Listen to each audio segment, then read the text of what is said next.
এই কিনে আপনি?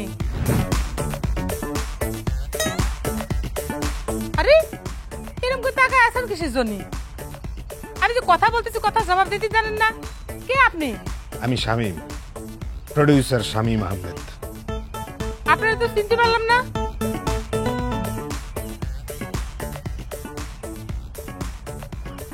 দেখি একটু হাসুন তো। আরে আপনি আমার থাপ্পড় দেখাচ্ছেন কিসের জন্য? এত বড় সাহস আপনি কোন জায়গা পাইলেন? থাপ্পড় না, এটা হচ্ছে ফ্রেম, ক্যামেরার ফ্রেম। বুঝতে পেরেছেন? না আমি বুঝিনি, আমার বোঝার কোনো দরকার নেই। আপনি আমার হাসতে বলতেছেন কিসের জন্য? হাসলে কেমন দেখায় মানে মানে ধর্মিয়া কখন থেকে কি মানে মানে করতেছেন? বিষয়টা কি? হ্যাঁ আপনার মতলব কি বলেন তো? আপনি রেগে যাচ্ছেন কেন? আমি একজন ডিরেক্টর। নমস্কার আঙ্কেল। ও মেঘ, তাহলে তোমরা এই বাড়িতেই থাকো না? ওনার যা মেজাজ, আমার মনে হয়ে চলে যে আমি কি কোনো ভুল বাড়িতে ঢুকে বললাম কিনা। কি মেঘ, এই লক্ষ্মী তোমার শীত পরিচিত মানুষ নাকি? মিনার মা খালা, উনি বাবার বন্ধু, টিভি চ্যানেলের ডিরেক্টর। এসব তথ্য ওনাকে দেওয়া হয়েছে, কোনো কাজ হয়নি। এসব কি বলতেছেন? আপনি কখন আমার দ্বারে বলেছেন বলেন তো যে আপনি শশাঙ্কদার বন্ধু? আপনি বলার সুযোগটা দিলেন কোথায়? মিনার মা খালা, উনি যে কাজে এসেছে সেটা যদি তুমি জানতে তাহলে আর রাগ করতে না। তা কি কাজে আছে সে শুনি? আমি আপনাদেরকে নিয়ে টেলিভিশনে ঈদের জন্য একটা প্রোগ্রাম বানাবো। টিভি পর্দা আপনাকে কেমন দেখায় সেজন্যই হাসতে বলেছিলাম। মেঘ চলো তো।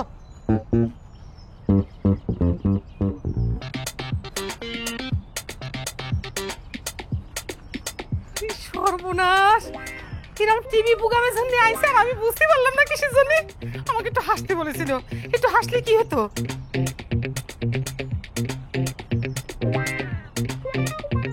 নিশ্চয়ই আমাকে হাসলে ভালো দেখা যেত।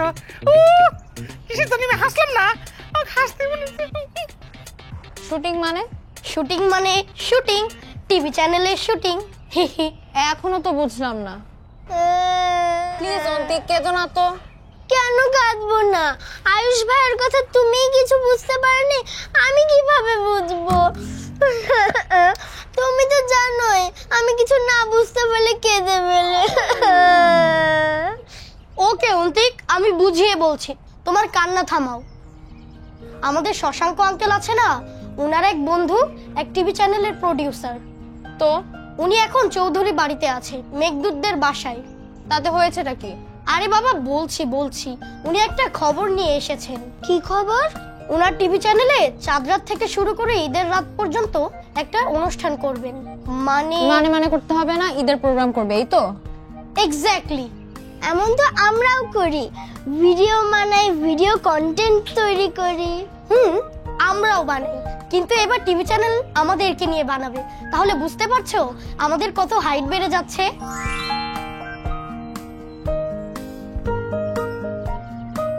আদ্রিতা আপু, তুমি এখনো মন খারাপ করে বসে আছো? ব্যাপারটা তোমার পছন্দ হয়নি? তোমরা বললে আমার আর অন্তিকের এই কেনাকাটার সমস্যা এই চাঁদ রাতে সলভ হবে, এখনো তো কিছু দেখছি না। আর তোমরা আরো এই শুটিং নিয়ে মেতে আছো। দুটো তো দুই রকম ব্যাপার। আমরা বিজয় মিছিল করলাম না, তোমাদেরটাও হবে আবার শুটিংও হবে। আগে আমি আর অন্তিক এই সমস্যার সমাধান চাই, তারপর সব ফালতু শুটিং। চলো অন্তিক।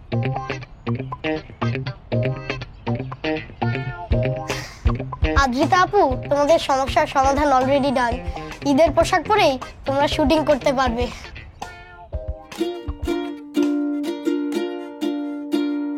হারে রে রে রে রে আমায় ছেড়ে দে রে দে রে, যেমন ছাড়া বনের পাখি মনের আনন্দে রে।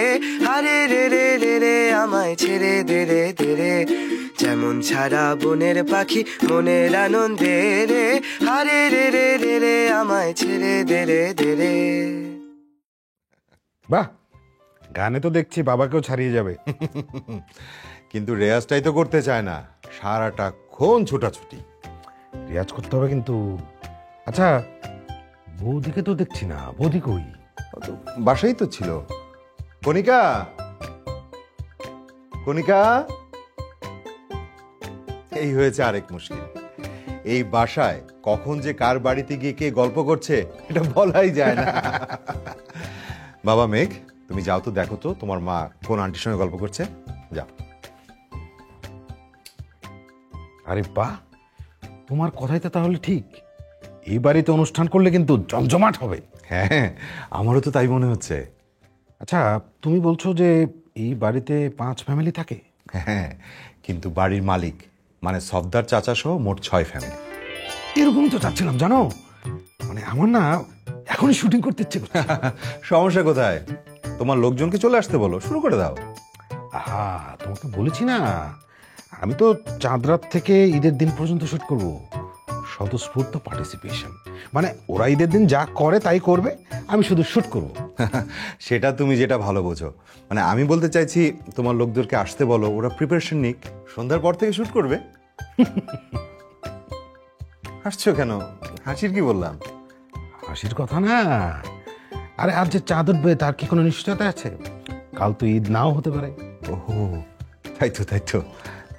দীর্ঘদিনের অভিজ্ঞতা তো, অনেক কিছুই মাথায় রাখতে হয়, বুঝতে পেরেছ? আর যদি চাঁদ আজকে উঠেই যায় তাহলে আমি আমার টিমকে চলে আসতে বলবো, শুটিং সময় মতো শুরু হয়ে যাবে। Just minute. হ্যাঁ, শিওর। কলটা একটু ধরে নেই। হ্যাঁ, হ্যালো। হ্যাঁ, বলো। হ্যাঁ, লোকেশনে আছি। হ্যাঁ, ওই বাড়িতেই, যে বাড়িতে শুটিং করব। হ্যাঁ, কি বললে? আরে কি বলছো এসব? আরে সন্ধ্যায় শুটিং, এখন এসব কথা বললে হবে নাকি? আরে না। হ্যাঁ, আচ্ছা ঠিক আছে, আমি এসে কথা বলছি। আচ্ছা, রাখি।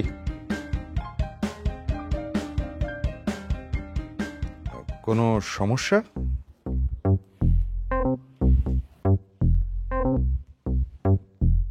গভীর সমস্যা।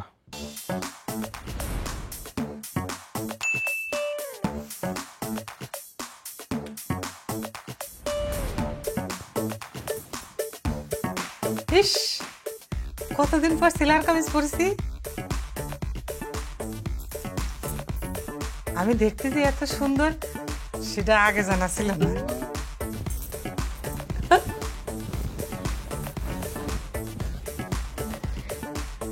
হ্যালো, আসবো? আসো, আমার ঘরে আসতে আবার অনুমতি লাগে নাকি?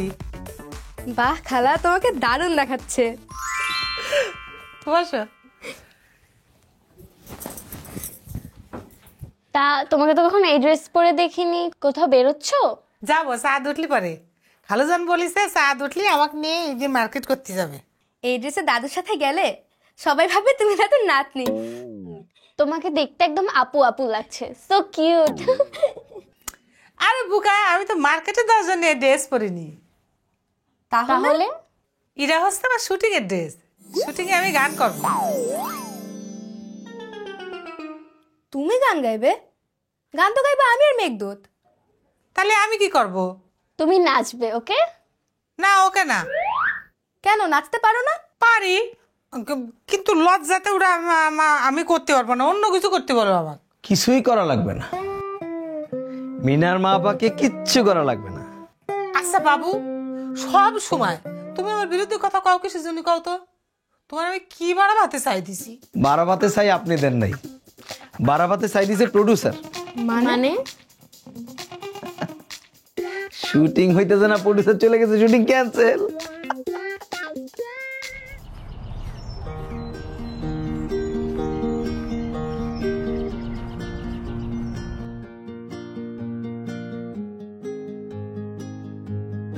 আচ্ছা মা, বলো তো, শুটিং ক্যান্সেল হয় এবারে কে সব থেকে বেশি কষ্ট পেয়েছে?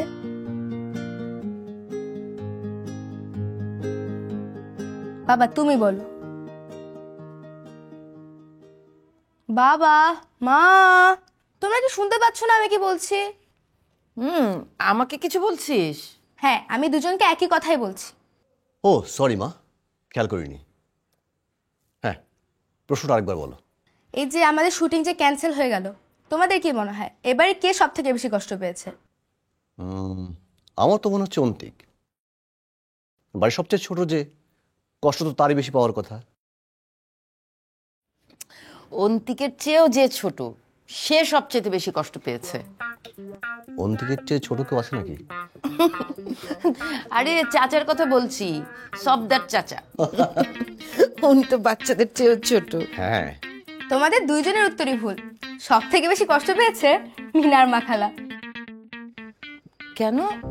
আরে সে তো ঠিক করে রেখেছিল সে এবার শুটিংয়ে গান গাইবে, কস্টিউম পরে একদম রেডি, কিন্তু এখন তো মিনার মা আপা গান জানে নাকি? জানে হয়তো, আমি তো গুনগুন করতে শুনেছি। কি যে বলো না তুমি, গুনগুন করা গলা নিয়ে কি আর টেলিভিশন অনুষ্ঠান হয়? আমি আর মেঘ তো ঠিক করে রেখেছিলাম আমরা গান গাইবো, গানও সিলেক্ট করেছিলাম, কিন্তু সব পণ্ড হয়ে গেল। এবার পেয়ে গেছি। কি? শুটিং ক্যান্সেল হওয়াতে সবচাইতে বেশি মন খারাপ হয়েছে কার? সেমন্তী আর মেঘ। কখনো না, দেখো আবার কি। মোটেই না মা। মোটেও হ্যাঁ, গান ঠিক করে রেখেছিলি। তোর তো মুখ দেখেই বোঝা যাচ্ছে মন বেশ খারাপ। এই সাথে নাও। মা আমি কিন্তু এক্ষুনি কেঁদে ফেলবো, মোটে এরকম করো না তো। আচ্ছা মা, কোনো ব্যাপার না। আমরা শুটিং করব। দেখো দেখো কাঁদছে। এই সাথে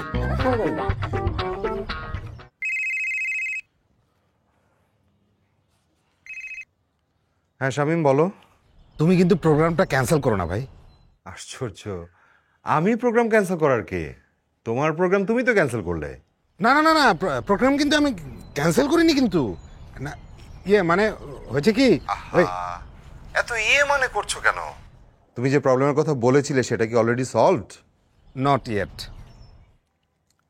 তাহলে তো ক্যান্সেলই। আচ্ছা আচ্ছা শশাঙ্ক, আমি তোমাকে পরে সব ক্লিয়ার করব। মানে এখন শুধু বলে রাখছি যে চাঁদ উঠলে কিন্তু আমি আসতেও পারি। আসলে আসবে বাবা। না মানে ওই বাড়ির বাচ্চারা বা অন্যান্য লোকজন যদি আবার বাড়ির বাইরে থাকে, মানে ওই বুঝতে পেরেছো না? তোমাকে মানে করতে হবে না। এ বাড়ির সবাই যখন তখন যেখানে সেখানে চলে যায়, কিন্তু হারায় না। একটা শীষ বাজালেই সুসুর করে চলে আসবে। না মানে তবু যদি একটু বলে রাখতে, অন্ততপক্ষে বাচ্চাদেরকে আর কি। এসব দায়িত্ব আমি নিতে পারবো না।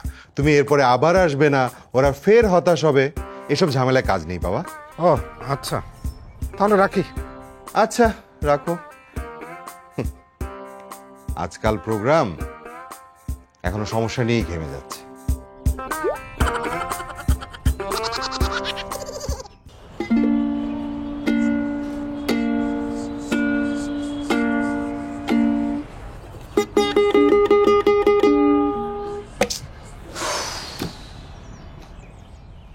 কেউই তো আসছে না।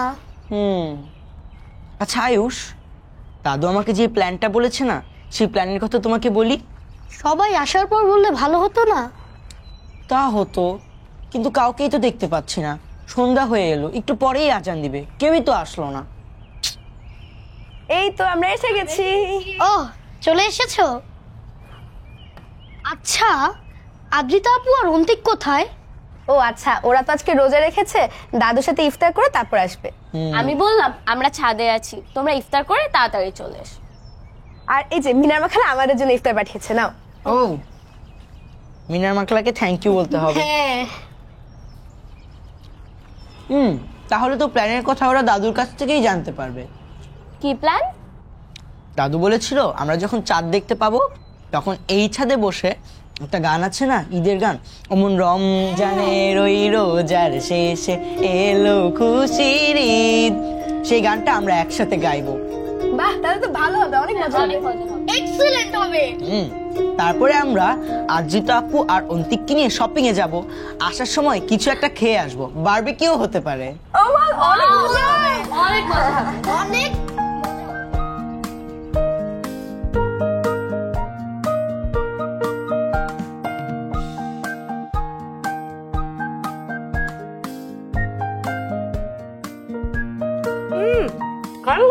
কালু আপনার বাজার পুরো এত বেশি গা ঠিক না। দেখো মিনার মা, সামনে বেশি থাকলে আমি কম নিতে জানি না। আমি কি তাহলে সিনথিয়া আপুরে ফোন করব? কেনরা এখনো কিন্তু সকাল হয়নি, ফোন দিলে সিনথিয়া ফুপি ঝাড়ি খাবে।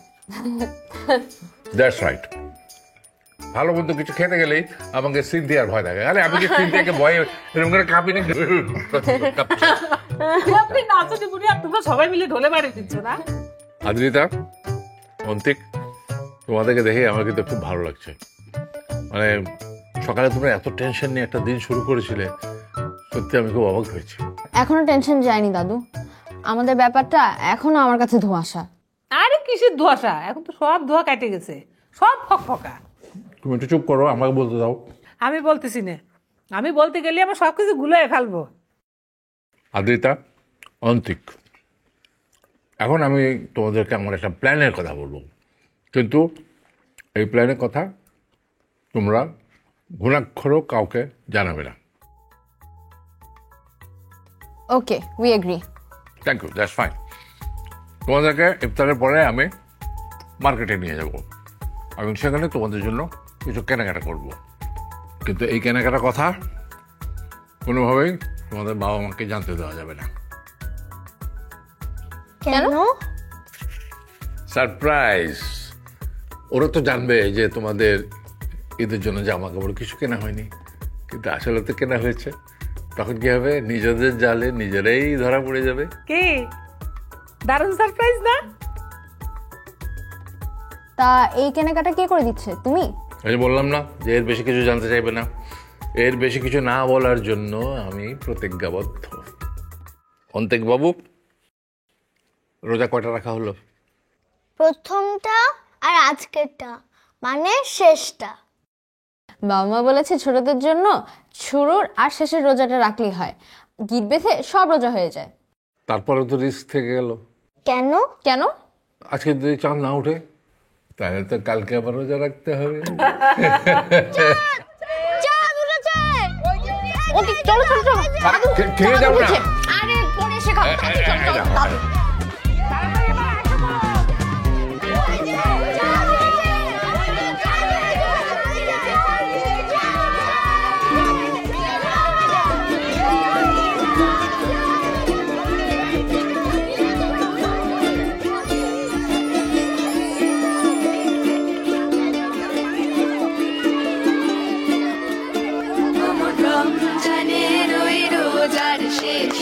এলো খুশির তুই আপনাকে আজ বিলিয়ে ভীষণ আসমানি তাগিদ ওমন রমজানের ওই রোজার শেষে এলো খুশির তুই আপনাকে আজ বিলিয়ে ভীষণ আসমানি তাগিদ। আমাদের এটা কিছুই কিনে দাওনি, তা বলে কি আমরা বসে থাকবো? তোমরা আমাদের পাশে না থাকতে পারো, তাই বলে মানবতা শেষ হয়ে যায়নি, বুঝেছো? আমাদের পাশে দাঁড়াবার মতো মানুষ এই বাড়িতে অনেক আছে। আমরা মোটেও একা নই। বাবা, এই তো দেখছি একদম প্রতিবাদের ভাষা। শপিংয়ে যদি তোমরা সাথে যাও তাহলে তো চাচা ওদের দুজনের জন্য শুধু জামা কাপড় কিনতে পারবেন না, তোমাদেরকেও কিছু জামা কাপড় কিনে দিতে চাইবেন এবং উনি কিনে দিবেন। অব্লিগেশন বুঝতে চাইছো না কেন বাবা? এইটা নিয়ে তোমরা টেনশন করছো কেন? টেনশন করছো জানো? কারণ তোমরা আসল রহস্যটা জানোই না।